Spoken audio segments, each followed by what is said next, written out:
লীগ করতো, চাঁদাবাজি করতো, তারাই এখন ব্যানার পাল্টে এখন জামাতের দলে ঢুকে গেছে। নাম দিয়েছে শ্রমিক কল্যাণ ফেডারেশন, সে জামাতের সভাপতি। আমি আশ্চর্য লাগে, এরকম একটা ভালো সংগঠনের সভাপতি কেন একজন সন্ত্রাসী হয়? জামাতে ইসলামীর ভাইয়েরা বলে যে সে তাদের লোক না, অথচ পত্র পত্রিকায় ফেসবুকে প্রমাণ আছে।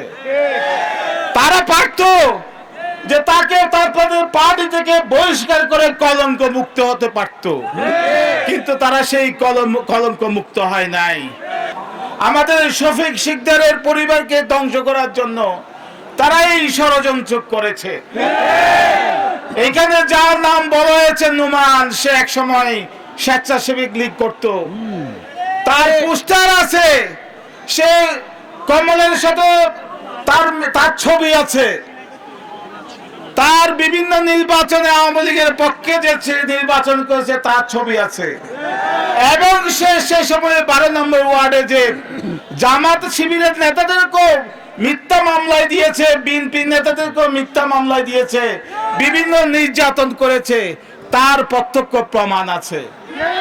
তারপরও আমরা শুনলাম সে এই 12 নম্বর ওয়ার্ডের একটা গ্রামের সে জামাতের সভাপতি। আমি আশ্চর্য লাগে, এরকম একটা ভালো সংগঠনের সভাপতি কেন একজন সন্ত্রাসী হয়, যার বিরুদ্ধে আগে অনেক মামলা মোকদ্দমা ছিল। আমরা বিএনপি যখন কোনো কারোর বিরুদ্ধে অভিযোগ আছে তাদেরকে শোকজ নোটিশ দিই, আমরা যদি এটা সত্য প্রমাণিত হয় আমরা তাকে বহিষ্কার করি। আজ পর্যন্ত জামাতে ইসলামীর ভাইয়েরা বলে যে সে তাদের লোক না, অথচ পত্র পত্রিকায় ফেসবুকে প্রমাণ আছে।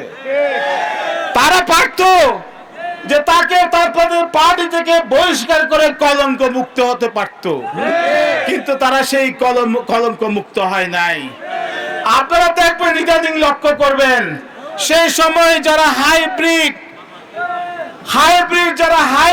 আওয়ামী লীগ করতো, চাঁদাবাজি করতো, তারাই এখন ব্যানার পাল্টে এখন জামাতের দলে ঢুকে গেছে। নাম দিয়েছে শ্রমিক কল্যাণ ফেডারেশন। আমার জামাত ভাইরা, আনোয়ারি ভাই, ফারুক ভাইয়ের কাছে আবেদন, শ্রমিক কল্যাণ ফেডারেশনের যারা অন্তর্ভুক্ত হয়েছে যে তাদের নাম আপনারা পত্র পত্রিকায় প্রকাশ করুন। এরা কারা আপনাদের এখানে অংশগ্রহণ করেছে?